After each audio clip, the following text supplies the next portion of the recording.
Сликата што ја дава, представата што ја дава Библијата за ѓаволот е како за управник, кнез, цар, владетел. Има област над која што владее.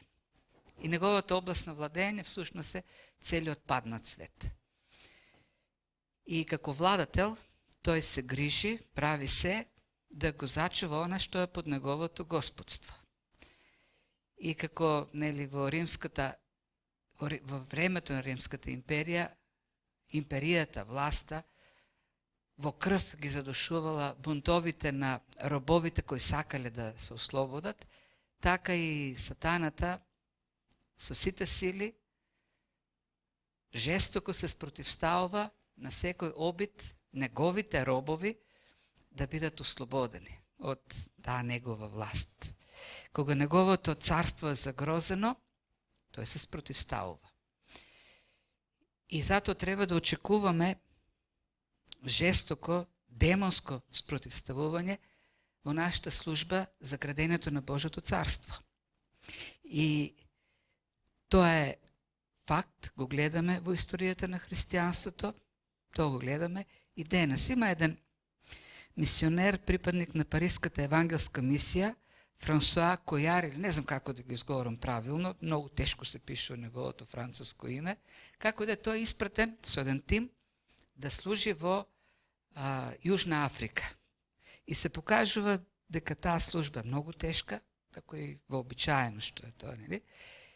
Голем број од неговите колеги го загубиле животот за време на таа мисија, додека служиле немало некој така видлив резултат, после смртта на тој тим се гледат резултатите од неговата служба.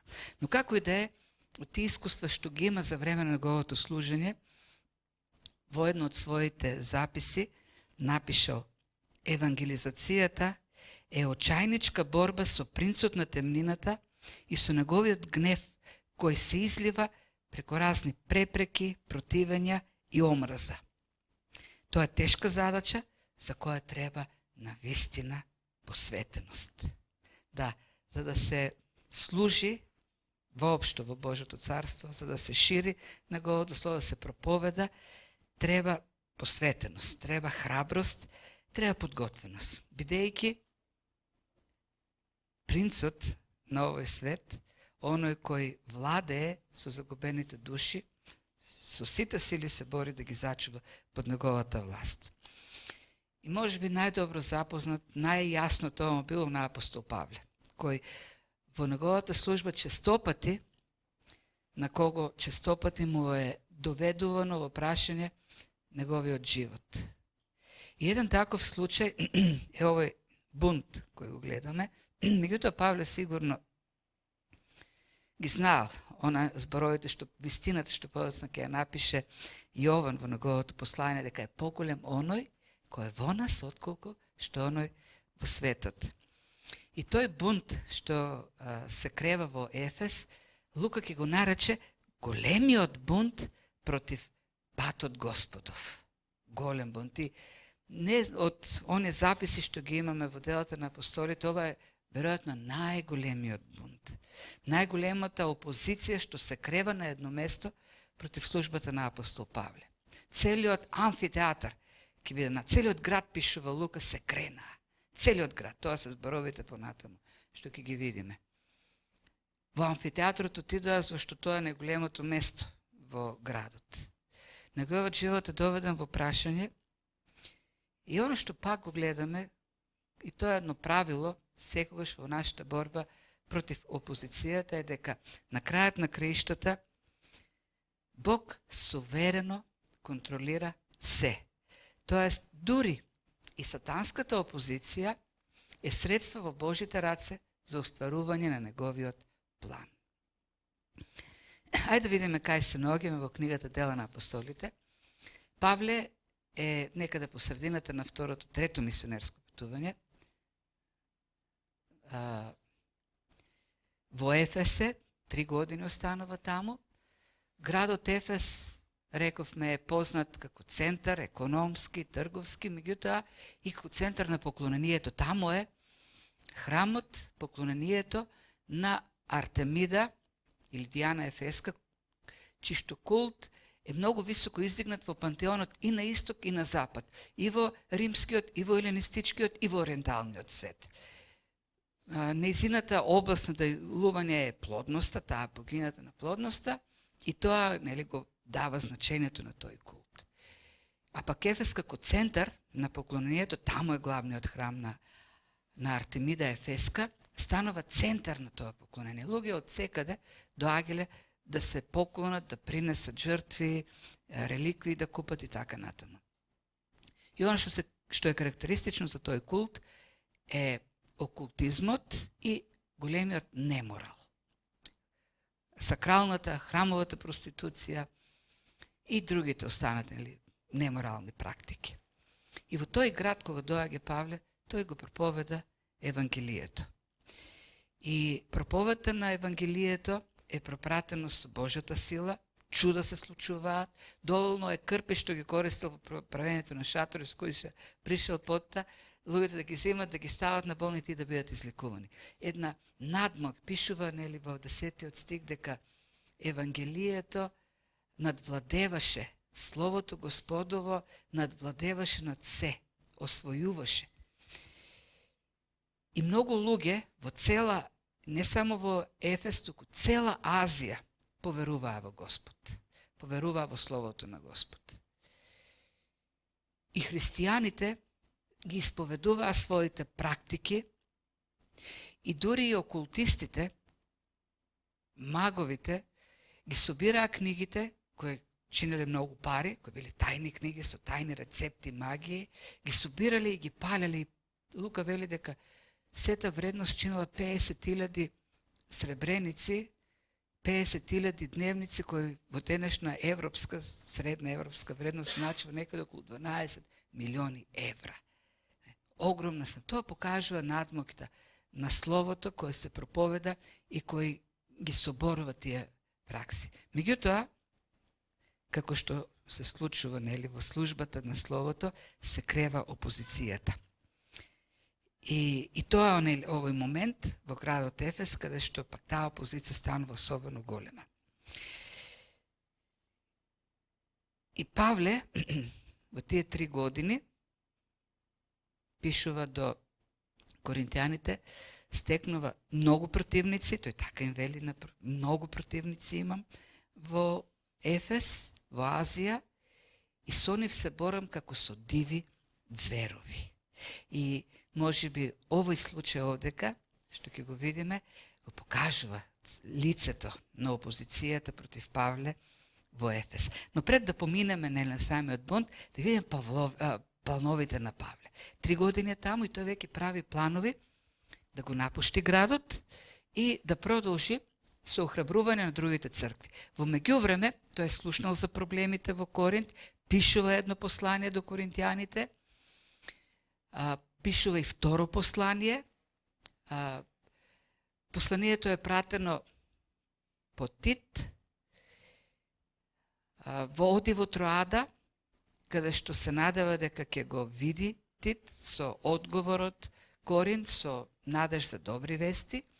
Таму не го наоѓа и продолжува според неговиот план за Македонија. Намерата на Павле е да ја посети Македонија, црквите во Македонија, да ги охрабри и оттаму да отиде во Коринт, во Ахаја, и да види ситуацијата за која што слуша од писма преку семејството на Хлои и на останати начини, и да види каква ќе биде реакцијата, после неговите 2 или 3 или повеќе послания што ги напишал до таа црква. Во исто време тој собира и доброволни прилози, Македонската црква, црквата во Ахаја, да ги однесе во Ерусалим. Тоа е неговата цел, одењето во Ерусалим, и како крај на третото патување, и таму да однесе помошта што е собрал до бедните луѓе, до христијаните во Ерусалим, кои се наоѓаат во голема беда. И секако, оттаму, преку Ерусалим пак, да отиде и до Рим. И тоа е неговата голема цел. За прв пат Лука ја објавува во дела на апостолите таа кулминација на службата на апостол Павле, посетата на центарот на Римската империја. И некако од тој момент, од овдека, од оваа 19 глава, како Лука веќе да го насочува својот поглед кон Рим и веќе пристигањето на Павле во Рим ќе значи и крај на оваа книга. Тоа е големата цел. И така, нели, Божјото царство од Ерусалим преку Јудеја, Самарија стигнува и до Рим и така до крајот на светот. Во меѓувреме има и некои патување до Илирија, тоа ќе го видиме понатаму во некои други записи и така натаму. Така гледаме ширење на Евангелието. Меѓутоа, тој план, Павле си прави убав план, меѓутоа тој план некако е нарушен. Непосредно пред заминувањето се случува овој бунт. Во тоа време, вели Лука, се создаде голем бунт против патот Господов. И 3 години трае службата на Павле во Ефес. Неколку работи се кажани, меѓутоа најголем дел, 20 стиха дури, од 19 глава, која нели целата е посветена на службата во Ефес, дури 20 стиха се посветени на овој настан. Со што говори за самиот факт дека самиот настан прави голем впечаток за Лука како автор на посланието. Очигледно бил настанот сериозна работа. Тој бунт не бил шега. И затоа Павле сите говори што се значени ги представува дека ги запишува. Кој сакал да збори, кој како зборел, едни од другиот и така натаму, каква е реакцијата на луѓето, како се однесуваат, бидејќи е навистина сериозен настан. Сериозна опозиција се крева против Евангелието. И го пореметува планот на Павле. Неговиот живот е доведен во опасност. Многу луѓе, целиот град овдека, бидејќи многу се засегнати во нивните лични финансиски интереси, се креваат, а тоа е опасна работа, кога некому нели ќе му чепнеш во изворот на приходи. Не знам како се чувствал Павле, меѓутоа како се да се пореметува во тој момент. Тој има добри планови. Има план да го посети Рим, има план да оди во Ерусалим, да однесе помош, да ги охрабри црквите во Македонија, во Ахаја и наеднаш секако да е доведено во прашање. Но и овдека, како што кажав, се гледа Божјиот план, Божјата рака. Како тој ги води нештата, па дури и опозицијата на противникот е дел од тие негови планови. Не се гледа во моментот, тој сигурно во текот на денот не можел да ги види тие нешта, меѓутоа на крајот на краиштата се гледа Божјата добра цел во сите тие спротивења која злиот нели ги прави против Евангелието. Представете си го Јосиф. Јосиф уште како мал имаше сведоштво од Бог дека ќе биде издигнат високо во неговиот план за Божиот народ, во неговата света историја. Имаше сонови. Уште како момче, одеднаш се собра браќата, сакаа да го убијат. Ајде, се сожалија и го продадоа како роб. И таму како роб, иако е зачува својата праведност пред Господ, сакаше да живее еден праведен живот, неправедно беше ставен во затвор. Не бил една вечер во затвор, години поминале. Тој легнувал во темница, секој ден станувал, со прашањето, што се случува? Дали Бог ќе правеше од мене личност, ме истигна над браќата? Јас овдека гнијам во затворот.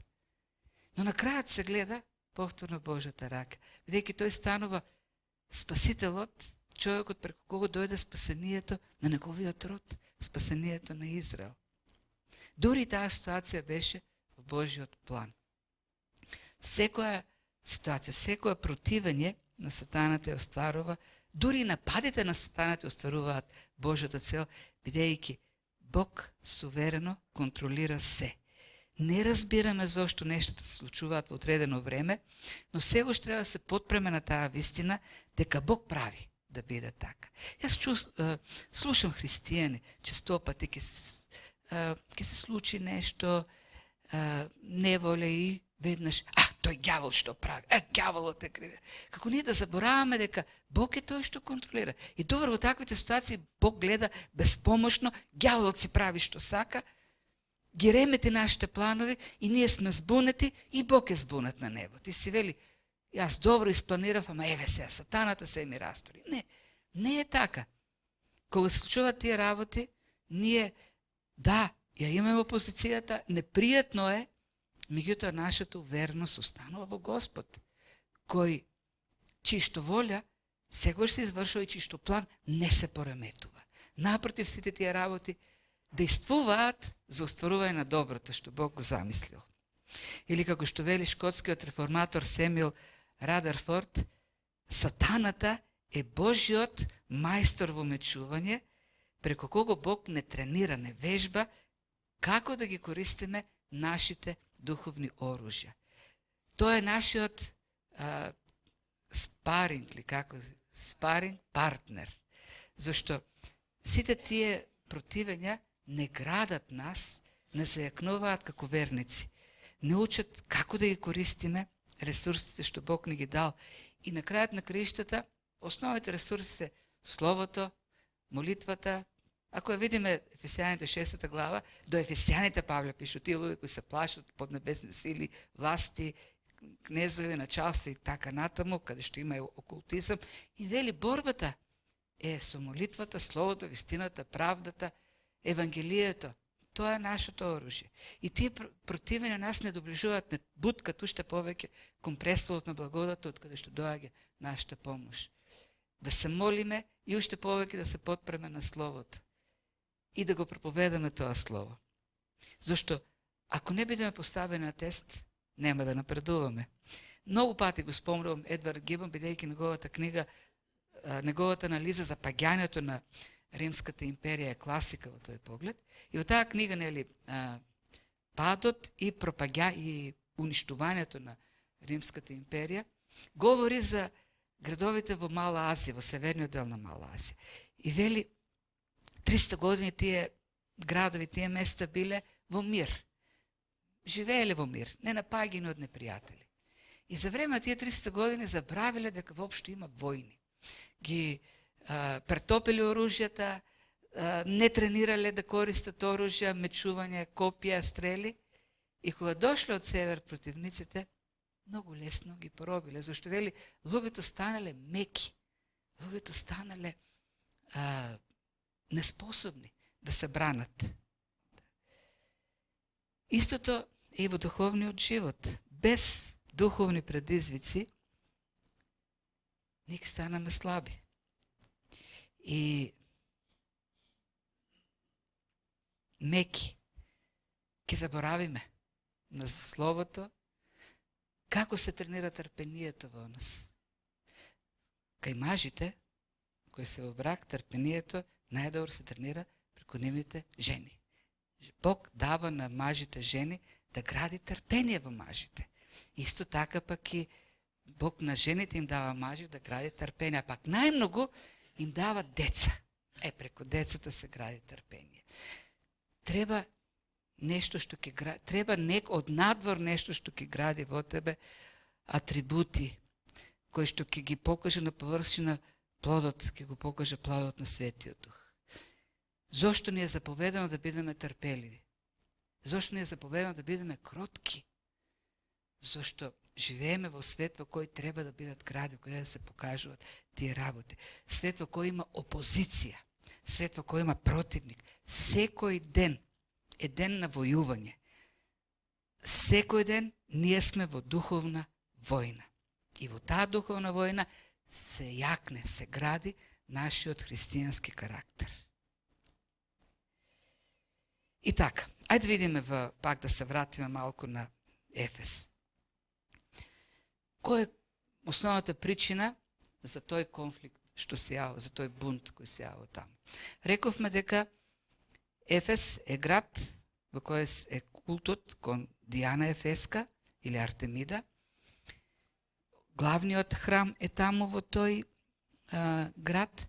Ефес бил исто така и трговски пристанишен центар. Меѓутоа, проблемот на Ефес, древниот Ефес како пристанишен град, било постојаното таложење на кал, на тиња, со што често се отежнувало вплувувањето на бродовите, така да луѓето постојано се бореле со таа тиња да истиснуваат. Со текот на времето се вело дека тоа е тешка работа, така да економскиот потенцијал и мок од пристаништето и трговијата се изместил на религиозниот бизнис или трговија. Тоест, самиот храм на Артемида, поклонението, станува еден силен фактор за економскиот живот на Ефес, на луѓето во Ефес. Рековме дека поклонението кон Артемида и храмот на Артемида како едно од 7 древни светски чуда, тоа било величенствен објект, 4 пати поголем од Партенонот. Ние го знаеме за Партенонот во Атина, меѓутоа храмот на Артемида бил 4 пати поголем и повеличенствен, и украсен со злато, сребро и како центар на поклонение за целиот тогашен древен свет.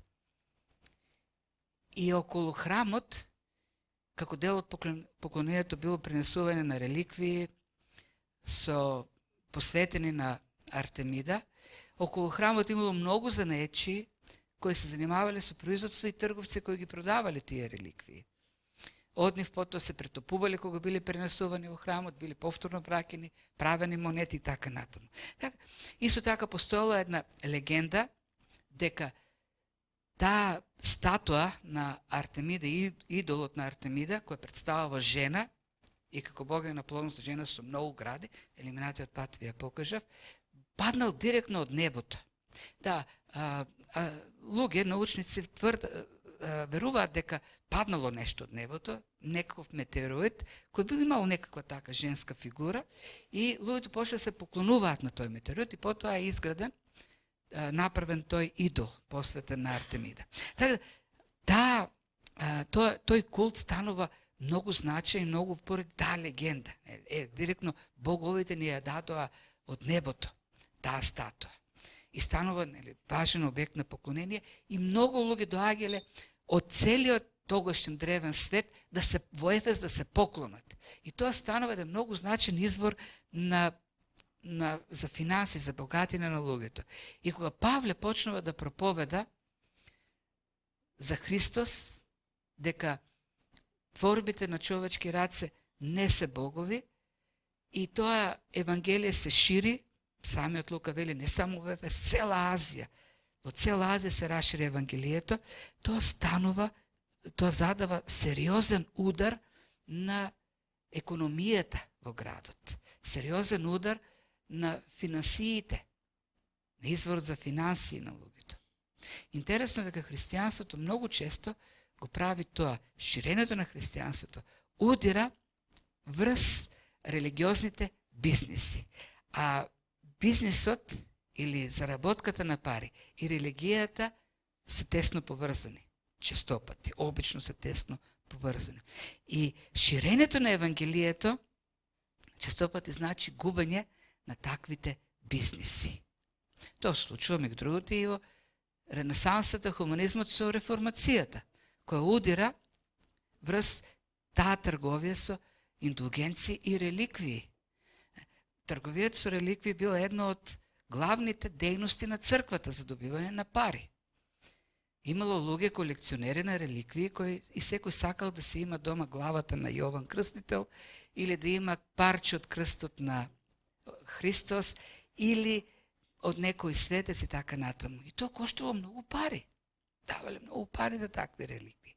И реформацијата задава удар на тој бизнис. И причината за законот, првиот закон со кој што се издвојува христијанството од јудеизмот како во тоа време призната религија, е повторно еден проблем, економски проблем. Имено, крајот на први век, 99 година, христијанство се шири масовно во Азија, Мала Азија. Некои историчари сметаат дека во источниот дел на империјата 4 пати е поголем бројот на христијани отколку во западниот дел. И центарот е Мала Азија. И во Мала Азија, во Витинија, има еден управник, Плиний Помладиот, кој има сериозни проблеми во неговата провинција на владење, бидејќи месните луѓе, паганите, жестоко се спротивствуваат на христијанство поради губењето на бизниси. Имено, со ширење христијанството, и тоа го пишува Плиний Помладиот до Трајан, императорот Трајан во Рим. На мојата територија има многу христијани, не знам што да правам со нив, бидејќи се жалат луѓето дека нивната трговија со храна за животни, за жртви и месарите кои што ги продаваат тие идолски жртви, им опаѓа бизнисот. И, меѓу другото, пишува, но христијаните се добри луѓе, не прават криминал, честни се, не крадат, не лажат, што да направам со нив? И тогаш Трајан, и веќе се гледа дека јасно станува дека христијанството не е некаква секта, некаква гранка на јудаизмот, го става христијанството во списокот на забранетите, тајните религии, мистериите, како забраната.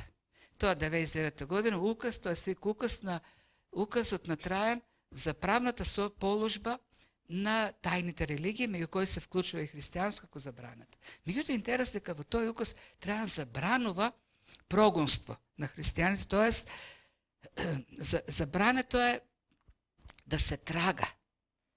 Но, ако има, единствено кога ќе има некаква дојава дека некој е христијанин, тогаш тој започнува процес против него, се испитува, му се дава можност да се откаже, се казнува прво со комшикување и на крајот следат они други казни, доколку тој устои на верата, како што затвор, екзекуција и така натаму, палење на клада обично.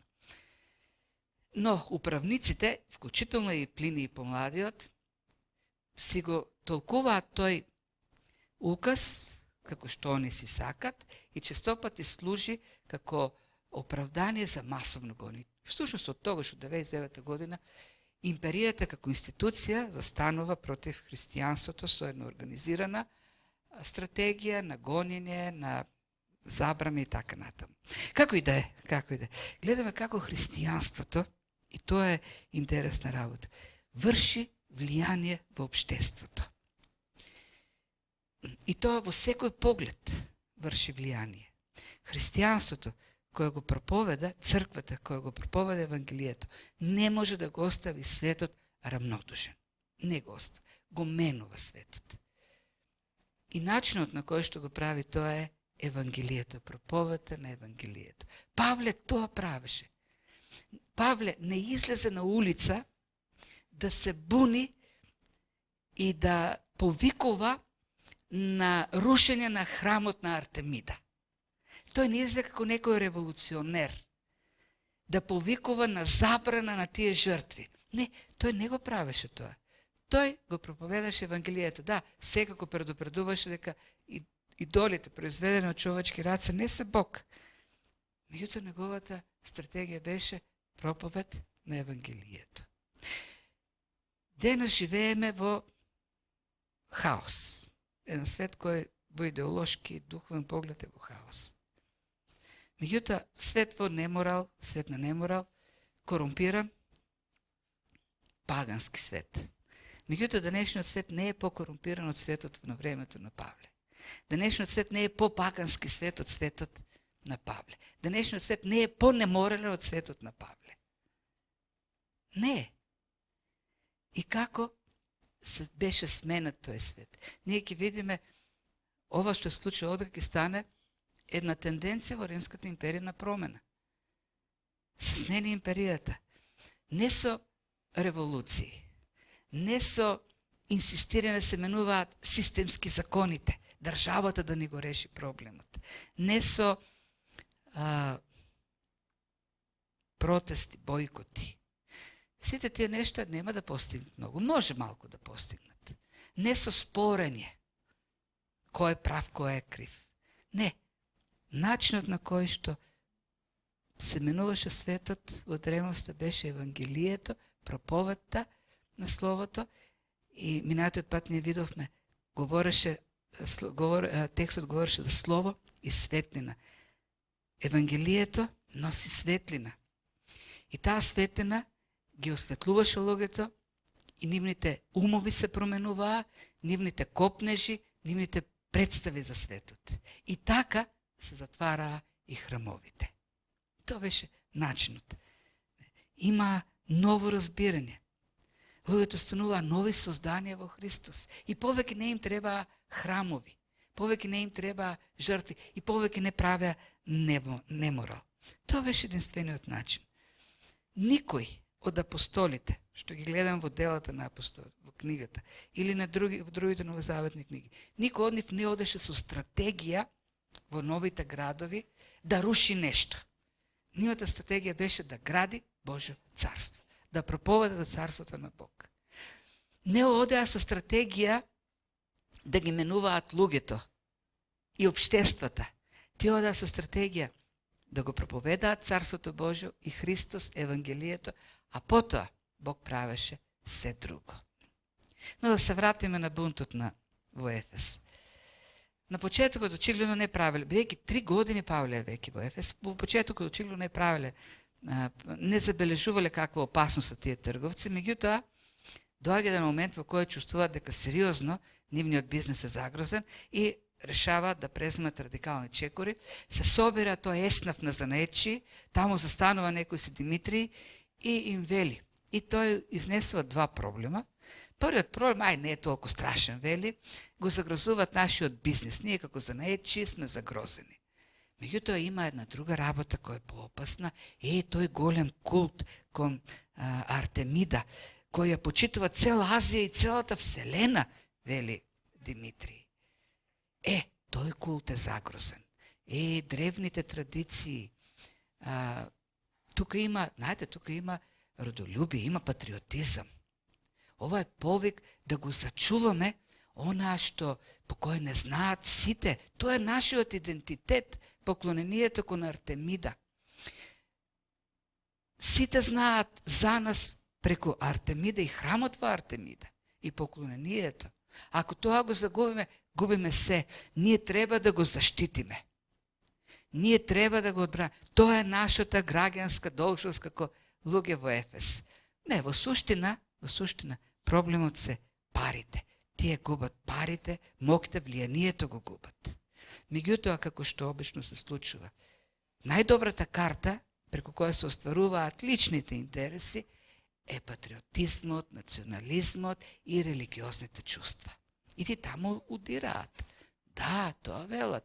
Слушате ли што прави Павле? Да, нашиот занат ќе биде презрен. Тоа е добро. Меѓутоа, храмот на великата Божја царство да се смета за безвреден и да загине величието на онаа која почитува цела Азија и Вселената. Тоа е сериозна работа. Сериозна опасност. Ќе загубиме идентитетот. Ќе загубиме работа, што јас не знам како се губи еден јазик, не можам да сватам. Како може да ти украде некој јазик и тоа не можам да го сватам. Меѓутоа тоа се, знаете, така работи кои палат и цел Ефес се крена. Цел Ефес се крена. Целиот град, пише од 29 стих, се побуни. И сите еднодушно се втрчаа во театрот или амфитеатрот, кој ден денешен постои. Велат дека, не сум бил таму, велат дека може 25.000 луѓе да собере. Тоа нешто како градскиот стадион. Може малку помалку. Не знам колку може градски. Толку некаде. Представете си цел градски стадион. Полно со луѓе. Тоа е страшна атмосфера. И знаете, сите викат, велика е Артемида Ефеска. Толпата е екзалтирана. Врие. Зошто? Зошто нешто многу страшно се случува во градот.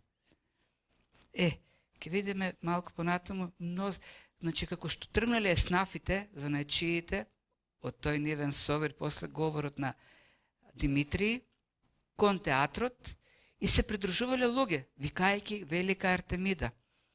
Цел град се собира, многумина не знаат што се случува, но знаат дека нешто страшно се случува, нешто многу опасно се случува.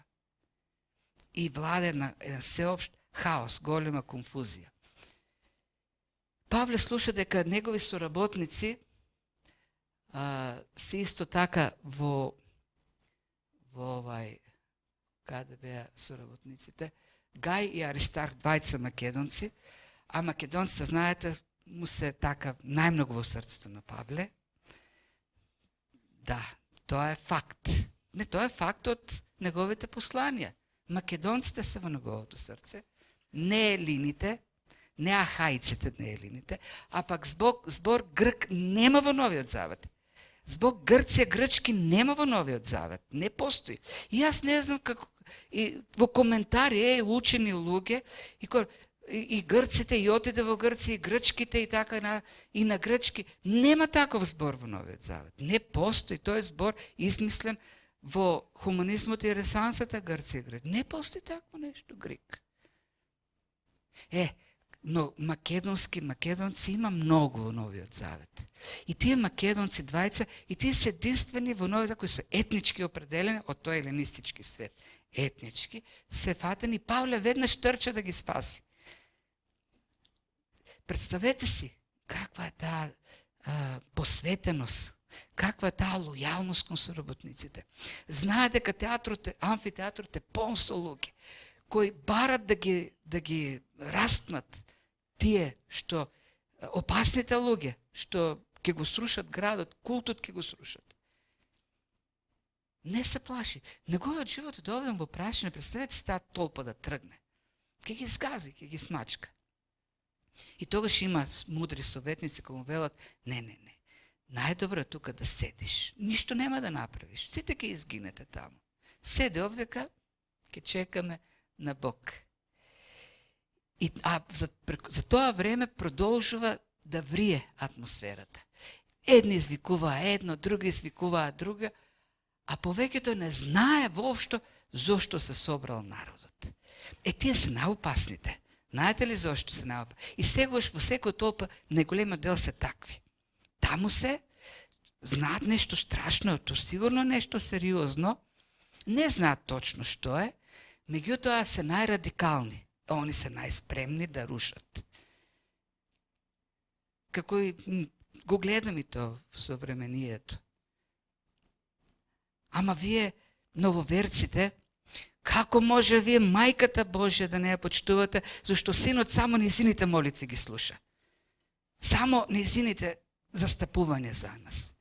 И ама добро, од кај тоа? Од кај го разбра? Кај го најде? Не, вие ништо не знаете. Вие сте многу грешни. Вие сте еретици. Ама зошто, како? Не. Тоа е многу опасно, вие што го прави. Тоа е најопасното нешто. И не знае да ти каже зошто е како. Не знае од каде е. Меѓутоа знае дека е така. Знае дека е многу опасно и дека ние за тоа сме најголемите еретици. Или кога некој ќе ми каже, ќе го загубиме јазикот. Ма како се губи јазик? Не, ќе го загубиме. Готово, ние го загубивме јазикот. Ама како? Ма ние со векови се обидувале да ни го уништат и не успеале. Како сега ќе успеат? Не, тоа е така, и тоа е многу опасно. И тука има една радикализација од нешто што јас, како апото. Знаеш, децата ги плашиме со апото кој никој не го видел, никој не знае како изгледа, но е многу страшно тоа апо. Така и овде кај едно апо има, ќе биде уништен култот на Артемида, но како, што, никој не знае, но е многу страшно.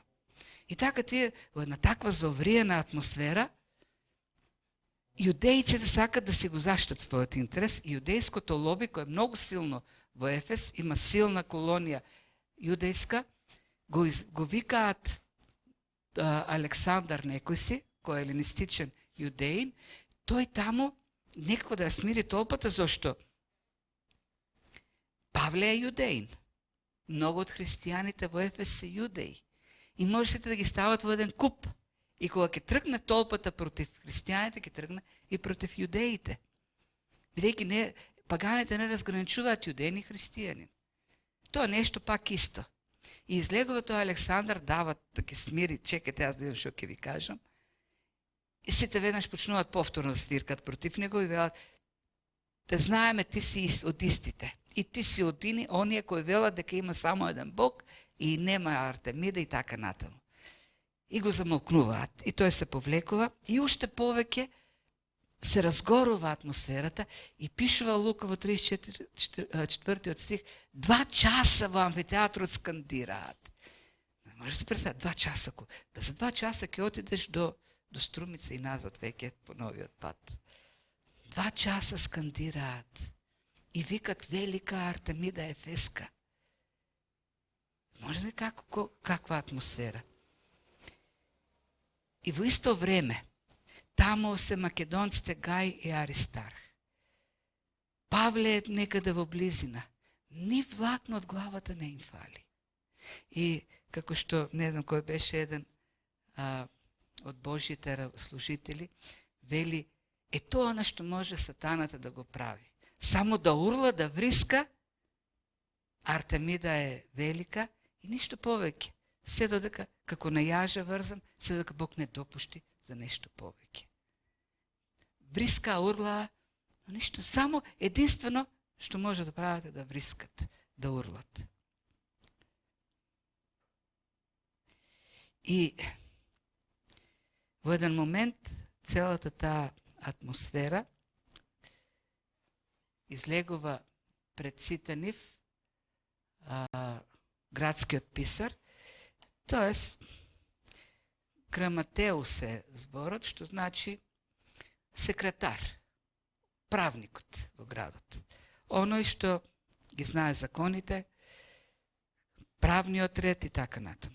Тој излегува и луѓето го гледат него и му дават збор и апелира на разум и изнесува 2 работи кои се многу интересни овдека. Прво вели, вие се загриживте за Артемида, за храмот, за култот. Ами добро, сите знаат дека е паднат тој идол од небото и сите го почитуваат како таков. И знаете дека целата вселена, целиот свет, сите го почитуваат. Зошто сте се уплашили од овие луѓе? Ако таа навистина е таква, може ли некој да го урне Бог? Кој може да го урне Бог? Ако тој е Бог, ако е вистински. Тоа е првото. Што ме така? Што ме таа Ефес е чувар на великата Божица Артемида и незинот кип паднат од небото? Вие треба да бидете мирни и да не правите нешто непромислено. Зошто?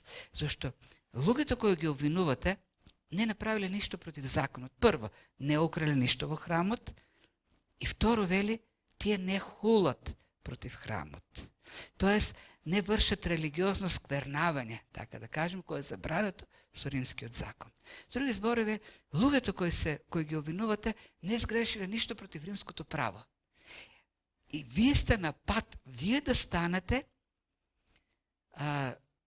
вие да го прекршите законот. Тоест, вие да бидете обвинети со римскиот закон, според римскиот закон, ако им направите нешто нови луѓе кои ништо не сгрешиле. И овдека паѓа во очи она што во неговиот говор на крајот на криштата. Слушам дека некои дека занаечиите се оштетени. Што ме така? Нека тие да си поведат некаква правна постапка, граѓанска, пред судовите.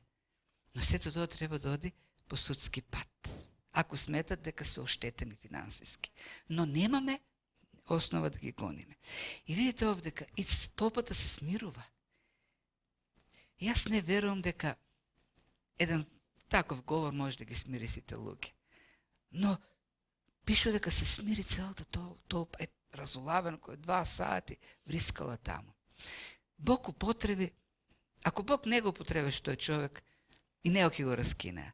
Бог го употреби тој човек кој воопшто не е христијанин, да ја смири таа толпа. И многу јасно да им укаже на вистинскиот проблем на луѓето. Не. Не е во прашање нешто друго. Во прашање само интересите на занаечиите. Во прашање финансиски интерес. Ништо друго. Не дека се интересираат за своите богови, се интересираат само за парите. И второто нешто што го кажува за Павле и за служителите. Тие луѓе кои се доведени таму. Не ограбиле нешто и не ја хулат Божицата. Што говори за една служба на Павле, на соработниците, на апостолите, служба која не се гради, не се базира на хулење. Павле не одел по улиците да вика Артемида е лажна, таа не постои, не правете такви работи. Не. Да, тој предупредувал, самиот Димитри вели дека предупредувал дека боговите, дека идолите произведени од човечка рака не се богови, не секо. Меѓутоа, неговата проповед не е негативна, туку е позитивна. Тој оди таму да го проповеда Словото. Кој е Бог? Што Бог направил?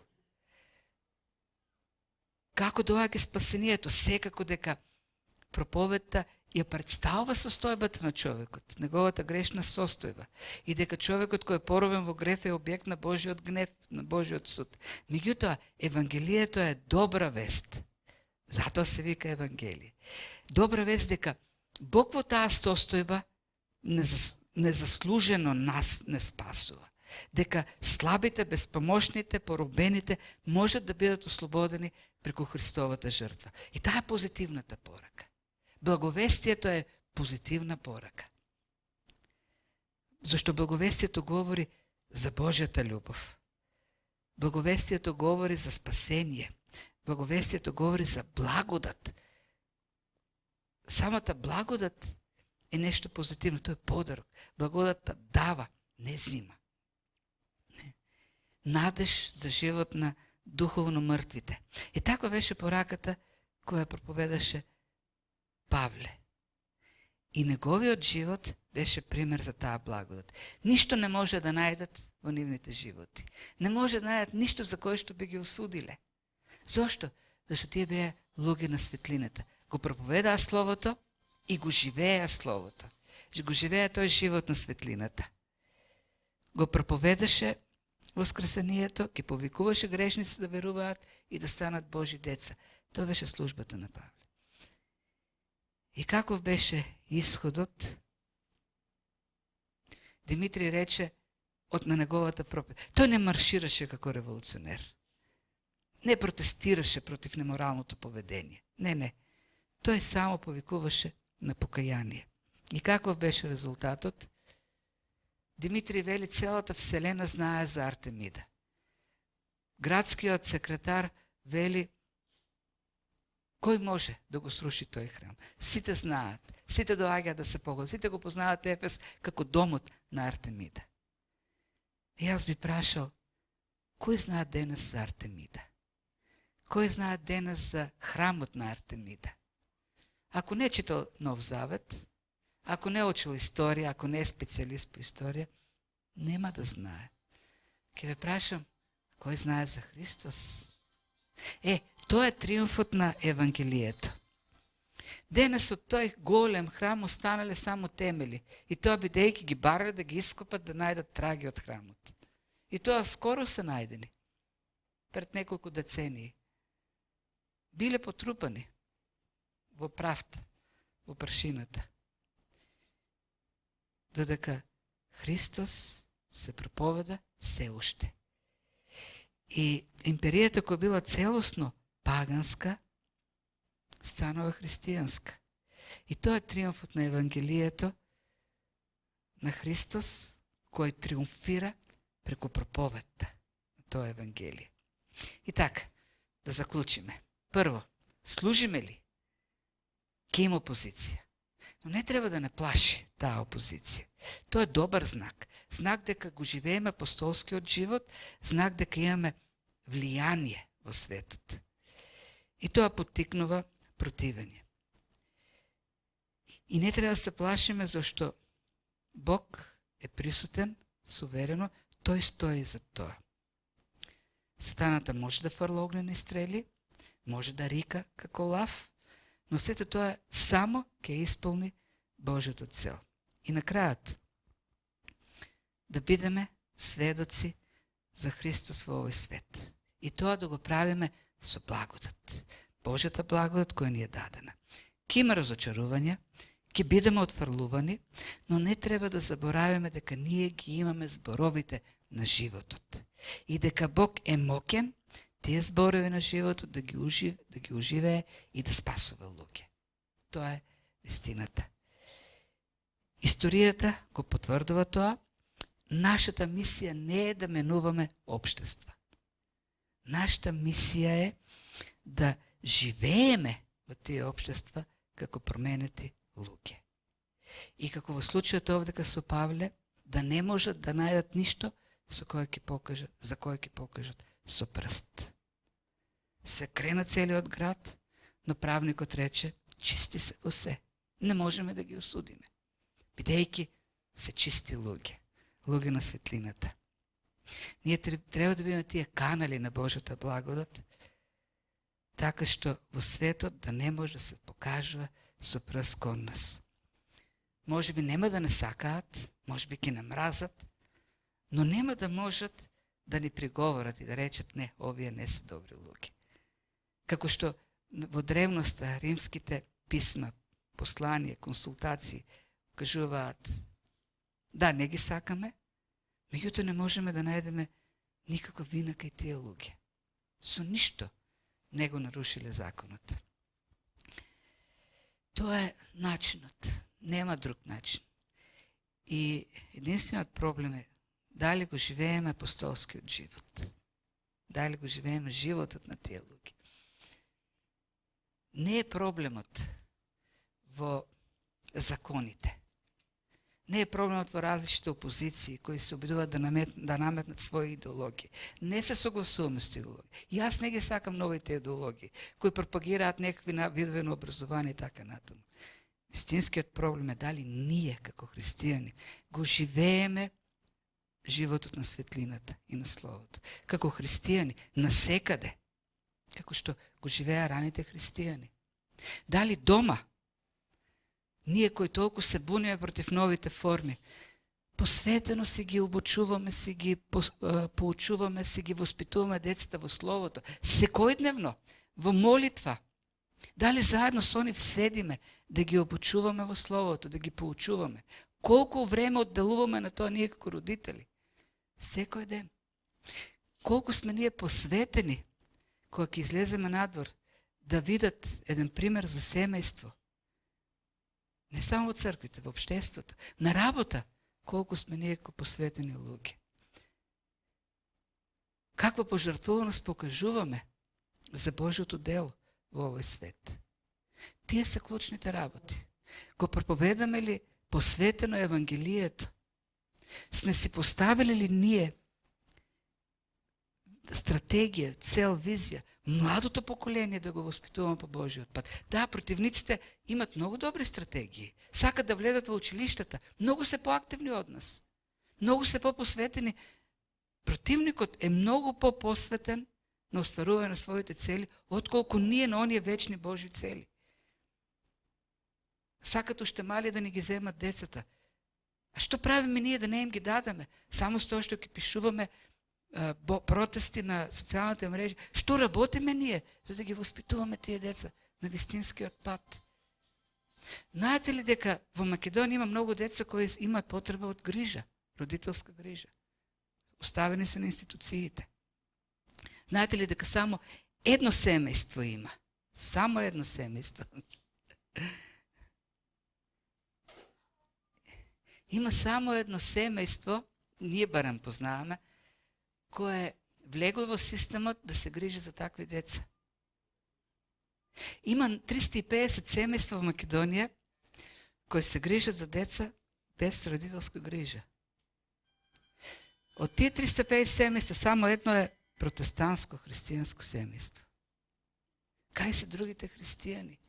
Кај е заповедта на Христос да се грижиме за сираците? Денеска вдовиците не се таква сериозно загрозена категорија колку што се децата. Зашто денес, за разлика од древноста, вдовиците имаат пензија, имаат семејства кои може да се грижат за нив. Што правиме се? Знаете ли, ако у Македонија секој христијанско семејство по едно такво дете да згрижи дома, нема да има незгрижени деца. А тоа е основното што треба да го, најмалкото што треба да го правиме за Божјото царство. Знаете дека во црквите ќе влезат, има некаде околу 300 деца што имаат потреба од 300 деца ќе влезат во црквата и ќе бидат воспитувани на Божјиот пат. Да, светот го прави тоа.